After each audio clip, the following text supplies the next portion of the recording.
Right now, the global climate rests in a deceptive equilibrium. The cooling influence of the recent La Niña is ending, leaving a brief, suspended quiet. Weekly index data shows we are hovering exactly at negative zero point 0.5 degrees Celsius. That is the literal numerical threshold where cooling officially dissolves into a neutral state. But this quiet masks what happens beneath the Pacific. A massive reservoir of thermal energy moves eastward, preparing to vent directly into the atmosphere. This sea surface temperature map shows the energy release. An El Niño becomes super when equatorial Pacific temperatures surge 2 degrees Celsius above average. Forecasts indicate a 1 in 3 chance this specific event reaches strong levels by late 2026. This Super El Niño is only one half of the story. The danger shifts from significant to extreme when it collides with a second atmospheric force. This second variable is currently developing in a different ocean. The positive Indian Ocean Dipole, or pIOD, measures the temperature difference between the western and eastern Indian Ocean, and it has already crossed its danger threshold of positive 0.4 degrees Celsius. When a Super El Niño in the Pacific couples with a positive Indian Ocean Dipole, these two warming oceans begin interacting directly with each other. Together, they function as a colossal atmospheric vacuum.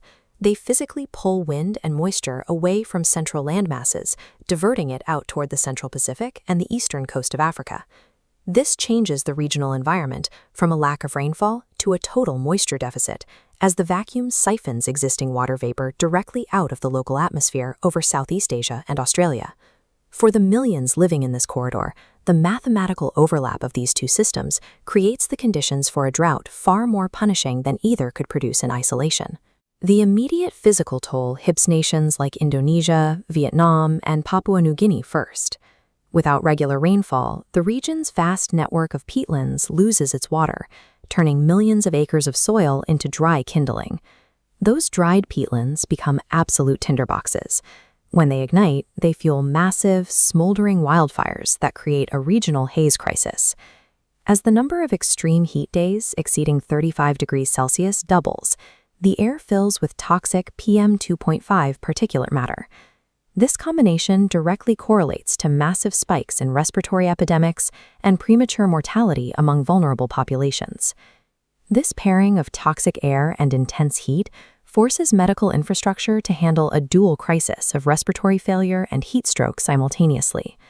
While these impacts are immediate, the most significant economic damage is still silently incubating. Fast forward to early 2027. Even if weather patterns normalize and the rains finally return to the region, a secondary crisis is just taking root. Agricultural experts call this the biological lag.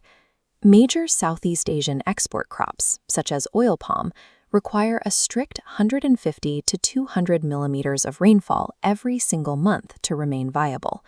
This chart shows the delay. Trees don't die immediately during the 2026 drought. Their internal clocks are shattered.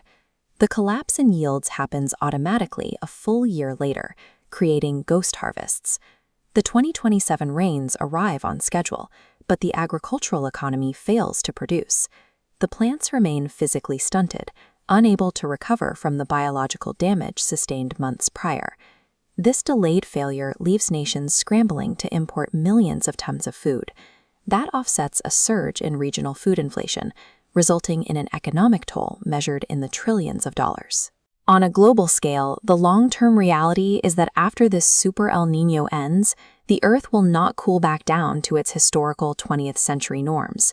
This graph visualizes the staircase effect.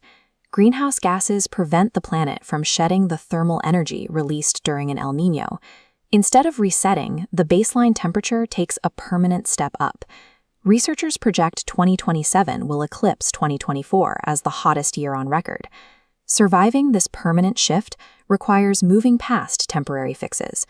Governments must build permanent infrastructure, like interstate water transfer networks, implementing fire danger rating systems to stop haze before it starts.